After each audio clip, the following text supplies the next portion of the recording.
We interrupt this program to bring you an important Wayfair message. Wayfair's got style tips for every home. This is Nicole Byer, helping you make those rooms flyer. Today's style tip: when it comes to making a statement, treat bold patterns like neutrals. Go wild! Like an untamed animal print area rug under a rustic farmhouse table from Wayfair.com.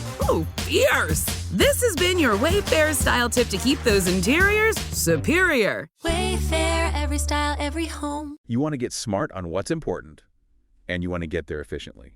That's why you're here, and that's exactly what we aim to deliver. Absolutely. We know you're looking to cut through the noise. We've got a really interesting set of sources with us today, and our goal, as always, is to distill them down to the crucial insights you need. Get right to the core of what's happening. So today we're diving deep into social commerce. Now, in simple terms, this is, online shopping that happens directly within social media platforms. Right? Like, imagine seeing something cool while you're scrolling. And being able to buy it right then and there. Yeah. Yeah, that's the essence of what we're going to unpack. And it's far more than just a niche trend. Social commerce is a really significant and, frankly, rapidly accelerating shift in how we buy and sell online. Exactly. We've looked at a wide range of material for this deep dive. We'll be tracing its evolution, how we got here. Understanding the key forces driving its massive growth. Identifying the major players in this space. And exploring how it's changing the game for both consumers and businesses. And we'll also get into the specifics, the mechanics of how it all functions. Yeah, the features, the impact of influencer marketing, this whole rise of live shopping experiences. And the underlying stuff like payments and fulfillment. Plus, we'll look at the broader implications for retail, how consumer behavior is shifting. And finally, we have to touch on some of the key challenges and, considerations that come with this. It's a lot to cover, but it's fascinating stuff. Let's get started. Okay, let's unpack this. It's really interesting to look at how we even got to social commerce. It didn't just appear overnight. Right. Think back to the early days, late 20th, early 2000s. Buying online, it was all about individual company websites. Yeah, standalone sites. If you wanted something, you had to actively seek out that specific retailer's digital storefront. It required a deliberate action, didn't it? You had to decide, okay, I'm leaving this page, going to that shop. A very conscious decision to navigate away. Then, maybe mid-2000s, we saw the rise of the big marketplaces. Amazon, eBay, those guys. Right, the aggregators. Suddenly, you had these central hubs bringing together tons of sellers and products. That was a massive leap in convenience, looking back. Definitely. A centralized experience, simplified comparison, shopping, discovery. Yeah.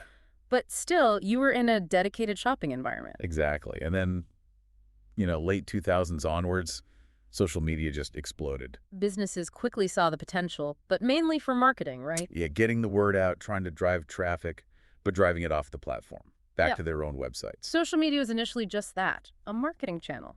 Build awareness, then send people elsewhere to actually buy. But here's where things get really interesting. Around the early 2010s, things started to shift fundamentally. Yeah, the platforms began integrating actual shopping capabilities within the apps. Suddenly you could be scrolling your feed, see something you like, and have the option to buy it without leaving that social space. That's really the dawn of social commerce as we know it. Removing that decision friction. Oh yeah, that friction is key. Every extra click, you lose people. Social commerce just gets rid of that. Precisely. That jump from just seeing content to potentially buying right there, in context, it's a total game changer for the user experience. So what's really fueling this massive growth? It's clearly more than just a trend. Oh, absolutely. Several powerful dynamics are at play. First, you've got this huge shift in consumer behavior, especially, with younger demographics. They're just more comfortable with it. Totally. Comfortable discovering and buying right on social media.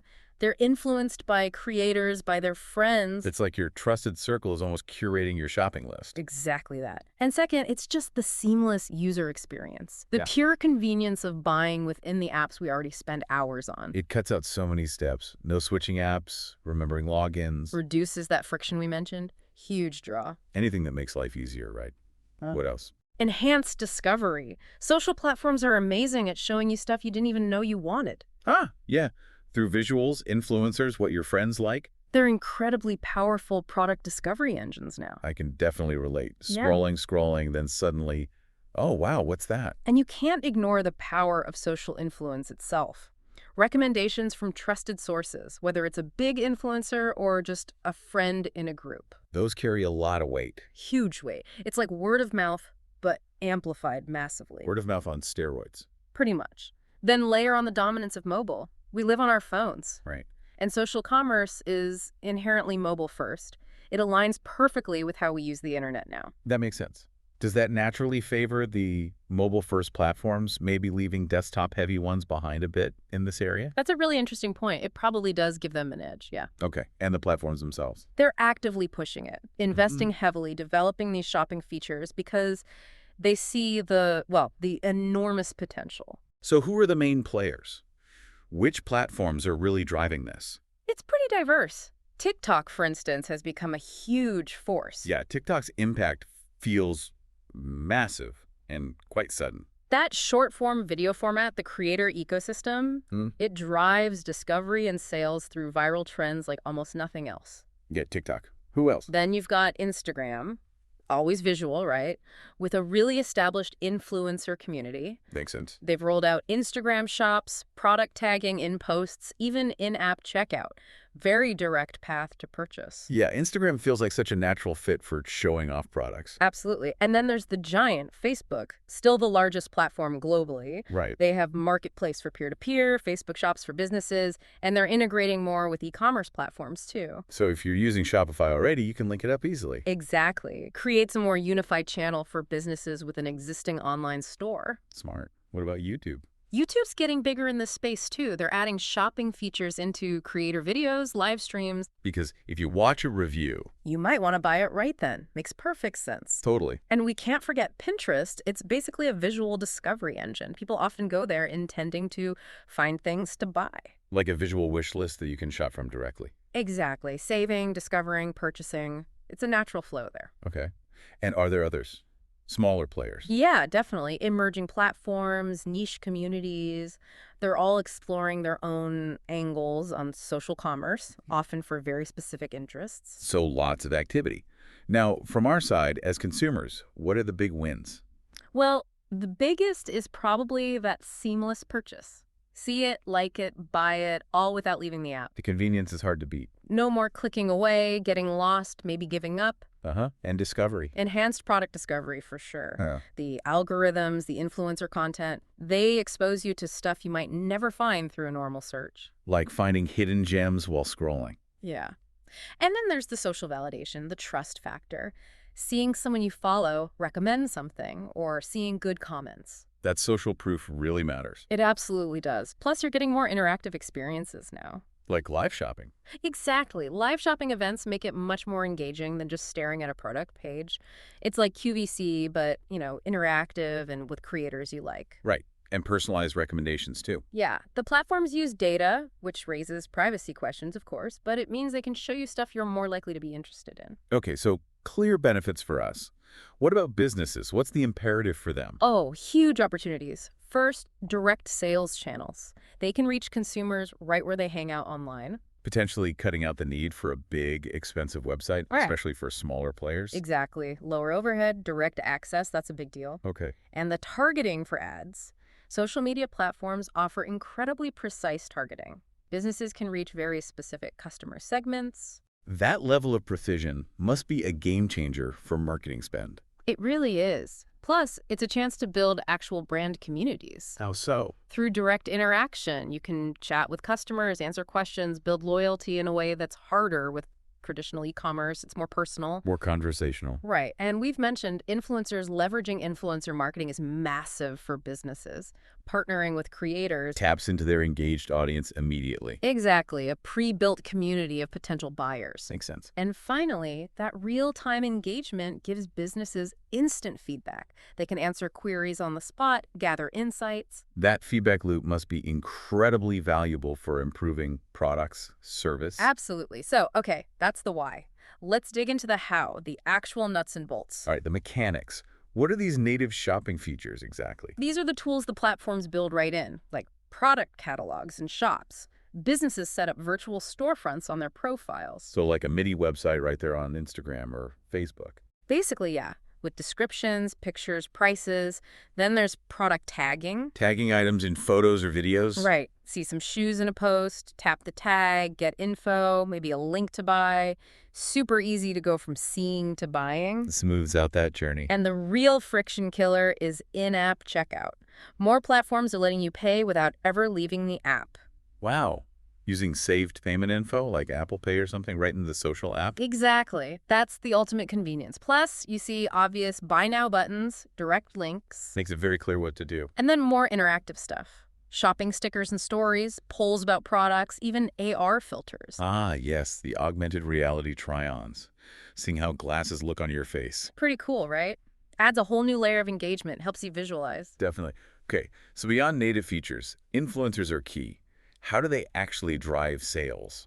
So many ways. Product reviews, demos, they often feel more authentic than regular ads. Like getting a tip from a knowledgeable friend, Precisely. Followers trust their opinions. Then there's affiliate marketing. where they get a cut if you buy through their link. Yep. Gives them a direct incentive to promote stuff their audience will actually like and buy. A vested interest. Right. And brands obviously do sponsored content, partnerships, direct access to that influencer's audience. We see those hashtag ad posts everywhere. And increasingly, influencers are launching their own brands, selling directly to followers via social. Leveraging their existing community. Hugely powerful. It's a natural extension of their brand. Okay. And live shopping. Yeah, It sounds like old school TV shopping, but updated. that's a great analogy. It's dynamic, interactive. Hosts showcase products in real-time video. So you see it in action, can ask questions live. Exactly. Viewers jump in the chat, use emojis, creates a buzz, a sense of community. And often exclusive deals. Yes, limited time offers to create urgency, that FOMO factor. Ah, yes. Fear of missing out. The platforms are building more and more tools specifically for live shopping now. Okay, how about ads? How is advertising changing? It's not just organic posts then. Ads are adapting. Oh yeah. Social ads now often have direct shopping built in. Shoppable ads with product images, prices, direct links, or that in-app checkout. Making it even quicker to buy something you see in an ad. Exactly. You also see collection ads showcasing multiple products nicely, and dynamic product ads. Those are the ones that follow you around, right? Right. Based on what you looked at. Kind of, yeah. They automatically show relevant products based on your behavior.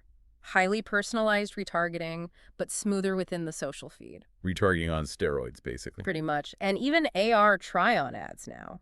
Interact with the product virtually in the ad. Wow. And this all ties into back-end systems, CRM, e-commerce data for super targeted campaigns. Very data-driven. Hugely. Now, none of this works without the back-end stuff, payments and fulfillment. Right, the less glamorous but essential plumbing. Exactly. Platforms are integrating their own secure payment gateways, save your info, quick checkout. Or using third-party ones. Yeah, integrating with PayPal, Stripe, Apple Pay, giving users choice and familiarity. Then behind the scenes, efficient order management, tracking systems, shipping logistics. And returns. That's always a concern. Crucial.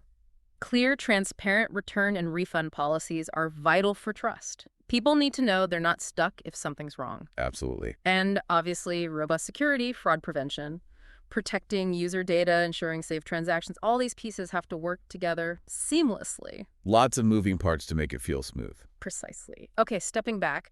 What's the bigger picture, the overall impact on retail and us? Right. How is this actually changing the retail landscape? One massive impact is the democratization of retail. It's lowering the barrier to entry for small businesses, creators. Because they don't necessarily need a complex, expensive website from day one. Exactly. They can leverage social platforms, use the built-in storefronts, tap into their existing followers. Much more agile. So someone with a great product and a following can become a retailer much more easily. That's the idea. It allows for flexible business models that can adapt quickly to trends and feedback. A huge shift from traditional models. Definitely. We're also seeing marketing and sales blur together. Social commerce creates a much more unified customer journey. The marketing content is the point of sale, potentially. Right. An engaging post isn't just an ad. It can lead straight to a purchase.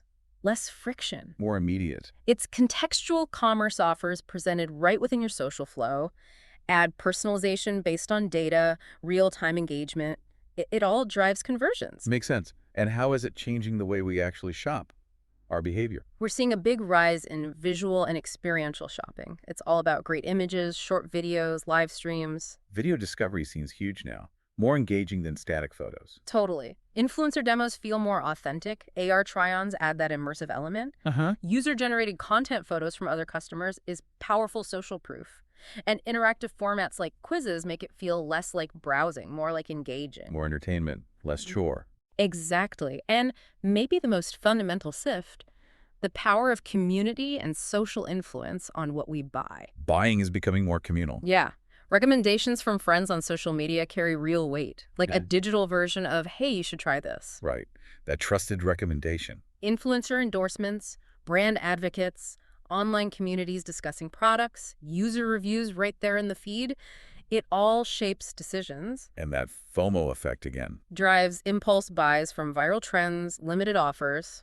It's powerful. We've all felt that. And finally, it's enabling the globalization of, let's call it, micro-retail. Meaning small sellers can reach global audiences. Exactly. Without needing massive infrastructure, a small artisan here can sell to a niche enthusiast over there. Breaking down geographical barriers. Yeah. Direct to consumer globally. Social media targeting helps find those niche international audiences, integrated payments, easier shipping. Leveraging global influencers too. Right. Building a global brand presence organically, it's pretty transformative. It really is. Yeah. But it can't all be smooth sailing. What are the big challenges? Definitely not all smooth. Trust and security remain huge hurdles. Building consumer confidence in social transactions. Because people worry about data privacy, scams. Absolutely. Legitimate concerns about security risks, potential for fraudulent sellers, maybe less clear buyer protection than traditional sites. And just the perception shift, thinking of social as a place to buy, not just connect. They too. It takes transparency, solid verification for sellers, reassuring people it's safe. Okay, trust is number one. What else? The fragmented nature of the platforms. Managing a presence across TikTok, Instagram, Facebook, etc. Each with different features, audiences, rules. Exactly. Requires platform-specific strategies. It's not one size fits all. Managing multiple storefronts, catalogs, analytics. It gets complex. Sounds like a potential headache for businesses. It can be resource-intensive, yeah. A real juggling act. Right.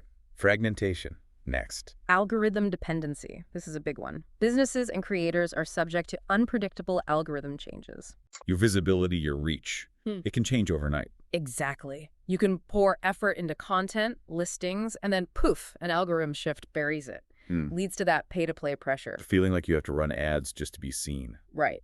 Organic growth gets harder, less control. You're constantly adapting, trying to figure out the algorithm. Chasing a moving target. It can feel like that. Yeah. Then, for businesses with existing websites, there's the integration challenge. Making social commerce work smoothly with their main e-commerce setup. Yeah. Managing inventory across channels, syncing order fulfillment, centralizing customer data in their CRM, consolidating payments and analytics. All the different systems need to talk to each other effectively. Precisely. Needs seamless integration. Okay. And finally, The evolving regulatory landscape. Regulators are paying more attention now. consumer protection, data governance. Yep. Ensuring adequate rights, recourse against fraud, rules on ad transparency, influencer disclosures. Like the hashtag ad rules. Exactly. Applying data privacy laws like GDPR. Navigating taxes for cross-border sales. It sounds like the rules are still playing catch up with the tech. That's often the case. Need clear guidelines, consistent enforcement to protect everyone. So bringing this deep dive to a close, it's crystal clear social commerce isn't just a fad.